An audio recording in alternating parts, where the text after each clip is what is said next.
fasten your seatbelt. There might be some turbulence. You've taken your chances, made your mistakes, and now a final triumph. Indy! Give 'em hell, Indiana Jones! A few times in my life, I've seen things. I've been tortured with voodoo. Been shot 9 times, including once by your father. Sorry! But I've been looking for this all my life.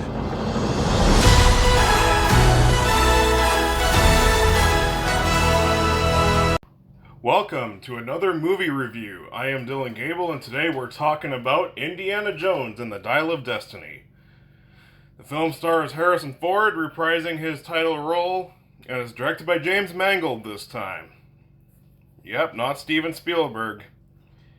Which honestly, because James Mangold, I thought James Mangold would be like an amazing replacement for Steven Spielberg.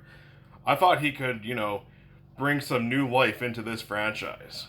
Because, James Mangold is one of the best directors working today. I mean, look, The Wolverine, Walk the Line, Logan, Ford v Ferrari. I could go on. Oh yeah, 3:10 to Yuma, one of the most underrated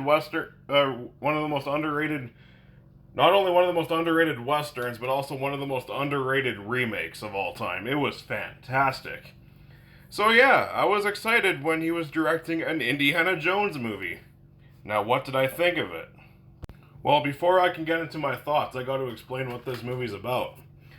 Okay, so it's set in 1969, and Indiana Jones, he's really old, and he just wants to retire. But there's this dial that he has to get, which could which could change history.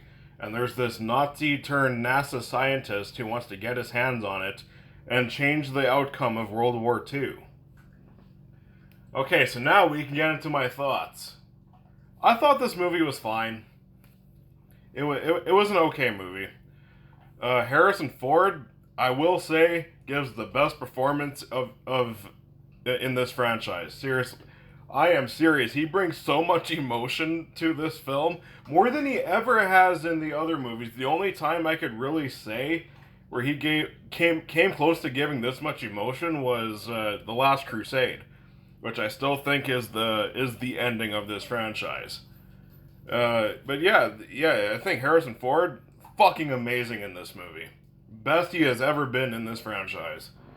And of course, you got some good supporting cast. Karen Allen is always good.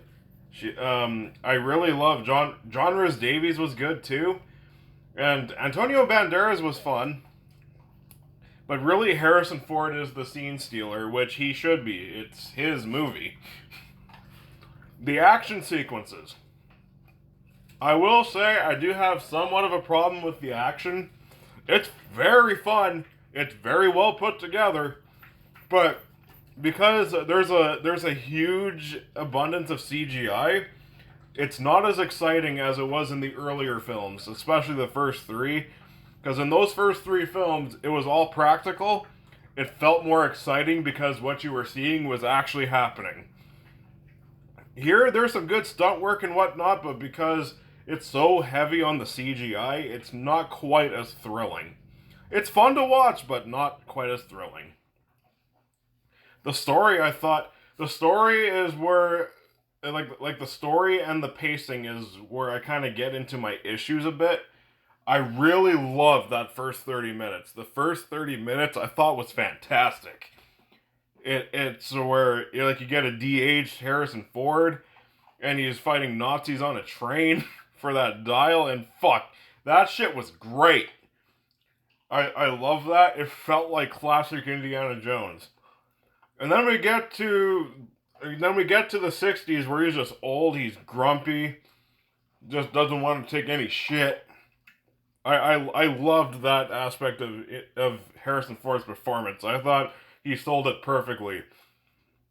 But then once the story takes Indiana Jones overseas, that's where this movie kind of falls apart. There's a point in the movie where it just starts getting kind of boring The whole middle portion I thought was aggressively dull. Not much interesting is happening. The story isn't quite as compelling. It picks up in the final act. I really enjoyed the final act, but it's just that whole middle portion. Whenever like an action scene wasn't going down, I wasn't that interested. I don't know. It's just that it's just kind of dull and it slows right the fuck down.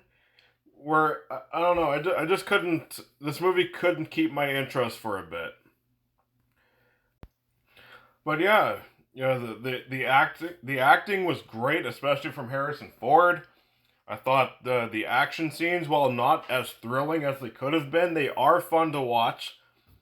The first like the prologue and the first act, once we get to the 60s, that shit was great. And but yeah, it's just that this movie could have done I don't know, could have used more work on the story and could have, tightened up that the second act, because the second act was pretty dull. But yeah, I think it's a perfectly okay watch. I do think it's slightly better than Kingdom of the Crystal Skull. It's just an okay fun time. If you're just going to pass 2.5 hours, this movie, there's worse ways to spend that time.